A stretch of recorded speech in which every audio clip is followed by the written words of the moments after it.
Within the Porcupine Mountains Wilderness State Park are 45 old copper mine sites, none as grand and a history as rich as the Nonesuch.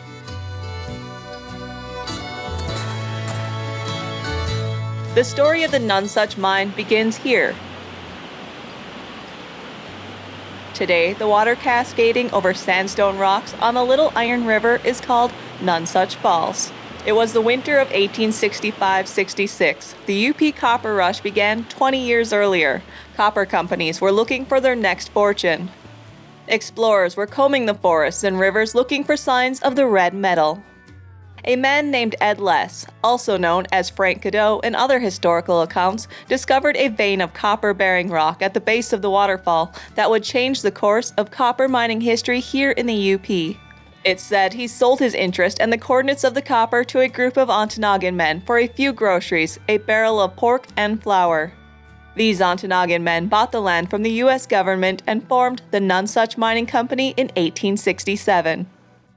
The Ontonagon men sunk 2 shafts upon either side of the waterfall and mined out the copper ore. At first, they hauled the 100 tons of ore down the road to the Union Mine to stamp and wash at their mill.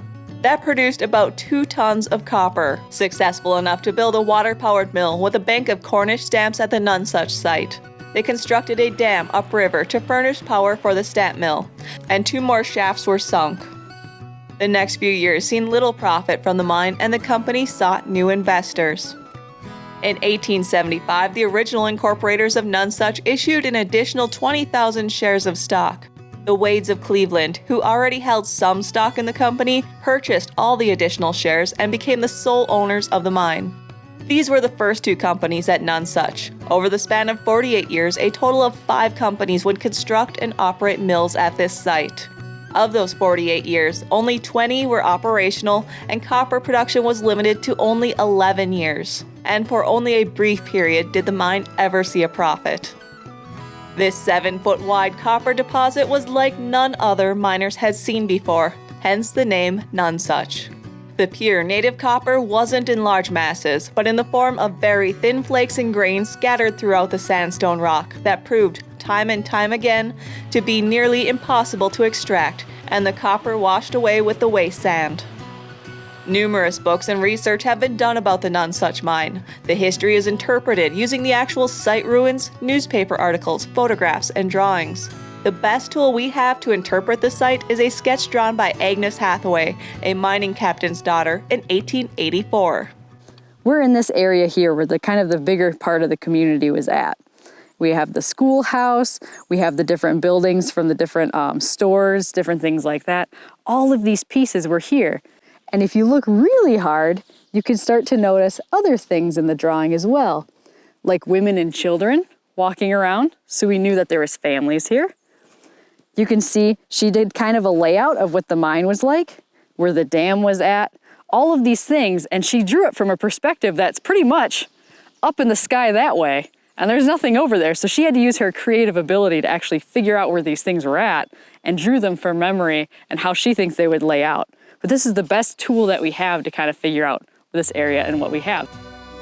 The Nonesuch site was acquired by the Porcupine Mountains Wilderness State Park in 1988. Bob Sprague was the first park interpreter to give tours of this mining and community site. Since that time, he has done extensive research on the Nonesuch. What makes the Nonesuch unique compared to all other mines in the Porcupine Mountains area and is barely visible today was the large community built around the mine. There are some clues left yet that tell you a town once stood here in the wilderness. There's probably a house right there, and here you get an idea, because you can see it's clear on that side, clear on that side. My bet is there's probably a house right in there somewhere, or what remains of a house.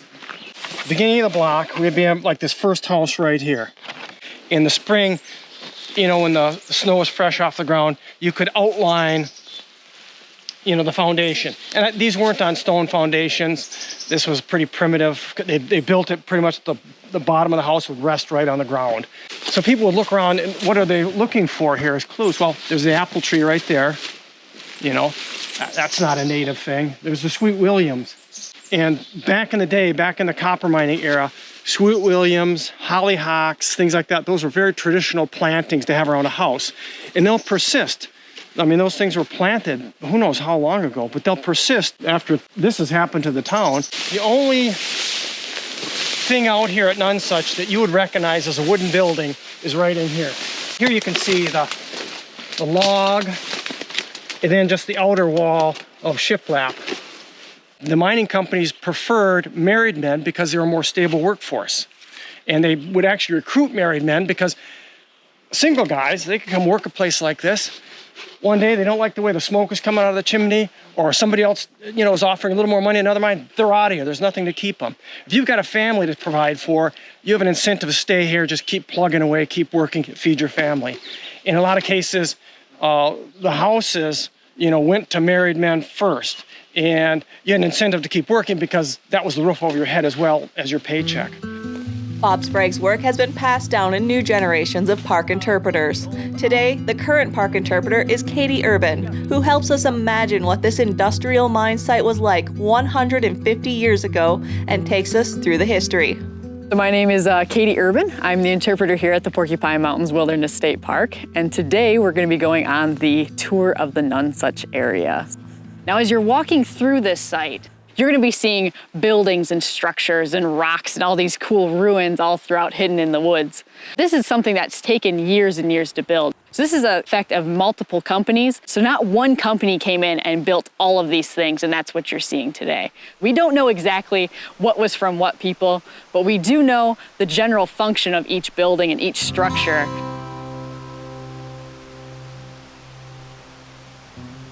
So with the Wades, they hired probably the best man for the job, and his name was Thomas Hooper. And I like to call him good old Thomas Hooper because Mr. Hooper, he was a smart man. He was very well respected around in the area for his knowledge and his work in the mining communities. So the mines were off over to this side here, and you could hear the waterfall coming from this way, and they would pull the rocks out, and he used this whole shape of this hill and the gravity of the hill to actually move the product down towards the water.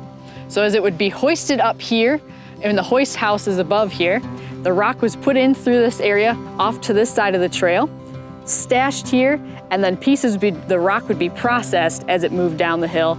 And then the first structure you see as you're coming down the hill is this huge rock wall, and that is our boiler house. So this is where a lot of the steam engines were at that were powering a lot of the things going around in the different spots of the mine here. As you're walking through, imagine yourself inside an industrial complex. All this area was enclosed and hooked together. If not, they were very close to one another. This drawing shows what a typical stamp mill looked like and could very well be a similar design used here on this site. The Wades ran the mine for only about a year. In 1875, they produced 25 tons of copper, but at a financial loss as copper prices fell. R.P. Wade died in 1876, and the stamp mill burned shortly after. The Nonesuch mine sat idle for a couple years. In 1878, Captain Thomas Hooper leased the mine site from the Wade interests, paying them 25% of his profits. Hooper completed the tram road to Lake Superior and rebuilt the dock at Union Bay. Instead of hauling all the copper-bearing ore out of the mine shafts, Hooper had his men pick out the pieces of ore with the most copper to send up and mill. So his mining setup went a little bit like this. He brought that rock, hand-sorted over in the shafts, shipped it all the way up, and put it on the very top of this hill here. And then once that boiler house, he had 2 big steam boilers in here that were running the mills over here. They had gravity stamps at this point, so they would raise them up and then they drop these giant heads down, trying to separate the copper rock from the copper pieces itself, right? So the rock and the pieces that the copper was in, break it apart because they wanted that most pure copper because that's how they're gonna make the most money. So you can see all along the ground here, because these machines, as they're raising up these giant pieces and dropping them, they had to bolt them to the ground. And you can see these bolts are still in the ground here from all sorts of the machines. This is kind of where the milling area happened for all the companies that did milling. So most of the time it was right here. So we're not sure if these were from Hooper or from one of those companies later. So after the rock was crushed to pieces, the next spot would be for people to wash the rock. Kind of like the miners, right, as they sift through the rocks, kind of all the way out in the west, people were mining for gold, right, and they were sifting for gold. So they're washing the rock, swishing it around in the bins. That's kind of what Thomas Hooper did, but he did it on a bigger scale here. Now the next step would be using the steepest part of the hill here. He had these conveyor belts slanted down, and he would have water running down the conveyor belt. And what it would do is it would wash and pick up all the sand and the rocks and the pieces like that. And copper was heavy, right? Metals are heavy. And copper would sit on the conveyor belt and push it down, and it would result in the copper being collected and the rock and the water being washed to a different spot. But he noticed, well, there's still some rock kind of mixed in there. And they said Thomas Hooper actually made a conveyor belt system that actually moved. So he shook it from side to side and he hopped it up and down. By rejecting 1/3 of the rock broken underground along with his milling process, Hooper resulted in better than 2% ingot copper, better than any copper mineral produced in the UP other than that of Calumet and Hecla, the mining giants to the north. From 1879 to 1881, Nonesuch produced over 100 tons of copper, and Thomas Hooper made a profit, the only time the Nonesuch was successful. Hooper is credited with building the small community around the mine. In 1879, the population was 30, and that grew to over 100 people who lived and worked in Nonesuch. A weekly stagecoach ran from Ontonagon to Nonesuch. The mine's success was short-lived and would prove to be its undoing. And in the middle of his 7-year contract with the Wades, he was drawing quite a bit of attention to the Nonesuch area. With that attention came some new interested people, and they came from the Milwaukee area. So in 1881, they struck up a deal with the Wades, and the Nonesuch Mining syndicates started. Now the community really took off because they saw how that community kind of aspect was working. So they put in a store, they put in the school, they put in more buildings. They even had a baseball team. They had so many people living here at this point. The population of Nonesuch reached about 300. They added 13 to 15 new dwellings, the salt box style miners' homes once located when you enter the community. During this time, Thomas Hooper left the Nonesuch in 1882 in pursuit of a new project. Hooper's milling process worked, but it wasn't perfect. Several tons of rock were shipped to various places across the country to be tested. In a Chicago laboratory, a man by the name of Mr. Jenks came up with a new process of extracting the copper from the ore. The Nonesuch syndicate spent $400,000 on the property, buildings, housing, a second stamp mill, new jaw crushers to pulverize the ore, and the equipment for Jenks's new process, creating one of the most elaborate plants in the country.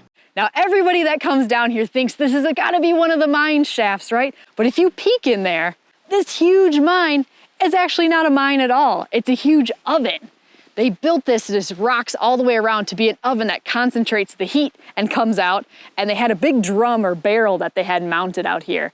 And they rolled the rock around in here, and it was heated up in this oven, and the idea was that the copper and the rock that was holding it heat up at different temperatures and expand at different temperatures.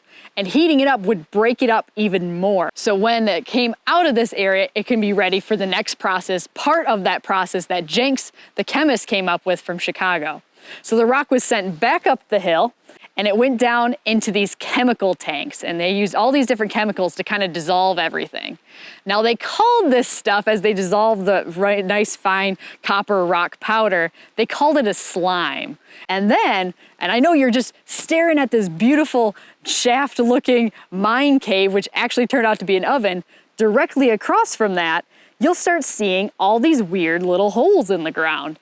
And these were called precipitating barrels. Picture these giant wooden barrels. The metal rings and the bands that used to hold the barrels together, they're still here. There's kind of pieces here and there that are stuck out of the ground. And what they would do is they would take that slime and they would take a piece of iron and they would drop it down there. And what would happen is that the iron would allow the copper to stick to it. And 100% pure copper will be stuck to that iron, and they could scrape it off, and it worked great, but only in Jenks' lab. When it came out here, they spent $400,000 to build this huge area, and he could never get it to work here in this spot. And it completely made this entire mine area shut down, all because that chemical process that this whole company was built around failed. In 1887, the mine was dismantled. What was regarded for a couple years as one of the finest plants in the country was stripped of its machinery and shipped to various other mines across the Upper Peninsula. and this once booming mine sat quiet for almost 20 years.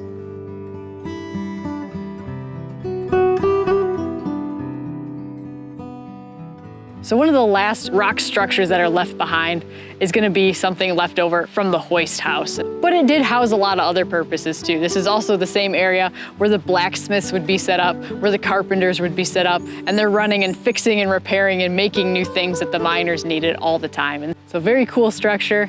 Same thing as you weave around through, just be careful and be aware of all the pieces that may be falling and crumbling off. You can see the trees growing through the tops, and it's a pretty neat area, but just be aware and be safe while you're exploring these spots. In 1906, Calumet and Hecla paid $25,000 for a 3-year option on the property. They dewatered and examined the old mine shafts and built a small mill with 5 gravity stamps on the south side of the river. In 1907, C&H ordered all operations stopped. During this period, they began diamond drilling, following the Nonesuch lode, stopping 3 miles due east, and opened the White Pine Mining Company in 1909. And who did they find in that White Pine area where the copper mine happened to be just starting? Was good old Thomas Hooper. You remember his old project he was working on, that other project. Thomas Hooper and others opened a small shaft at White Pine between 1880-81. The Nonesuch Mine led to the discovery of the White Pine Mine, the longest-running copper mine in operation, producing over 4.5 billion pounds of copper, 1/3 of all the copper produced in Michigan's Upper Peninsula. This wasn't the end of the Nonesuch. In 1912, our 5th group of investors connected with the previous Milwaukee group started work and organized the Nonesuch Copper Company. By 1914, work ceased, and in 1915, the Nonesuch all but disappears from local newspapers. The community became a ghost town by the 1920s, used only as seasonal residences and a hunting club for a couple decades. So as you come out and explore this area here, the Nonesuch area, and try and figure out little pieces of the story yourself, you know, you'll see the ruins and you'll see the rocks and the structures. You'll see where the community used to be. But just like those pieces of metal that were sticking out of where the barrels used to be, there's a lot of stuff from people that's still here. And you can see them and find them all around on the ground. And you want to make sure as you're coming in and walking through these areas that if you find something cool on the ground, that's awesome and we're glad you did. But don't move them, don't take them, leave them where they are. Just like this piece here, being held down by the tree, this has something to do with this area. We might not know what it is yet, but this could be an important piece to the puzzle. And if we're missing pieces, it's kind of hard to see the full picture sometimes. Mother Nature has reclaimed this land, which is now protected by the Porcupine Mountains Wilderness State Park, turning it back in time to what it looked like when a man walked through the river 150 years ago and spotted copper in the sandstone rock. Take a tour of Nonesuch and step back in history to the days of the copper rush and imagine yourself here, the earth shaking as the miners dug the ore out of the ground, crushing the rock in every way possible, trying to strike it rich on the millions and millions of pounds of copper that is still there, right below your feet. Mining to do, I've got mining to do.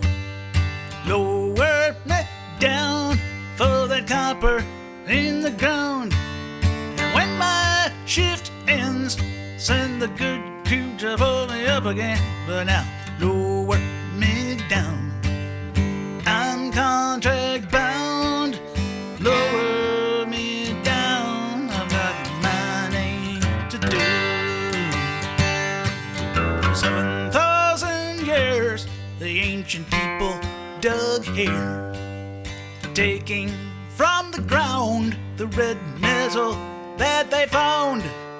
Value to trade, things to be made by digging in the rock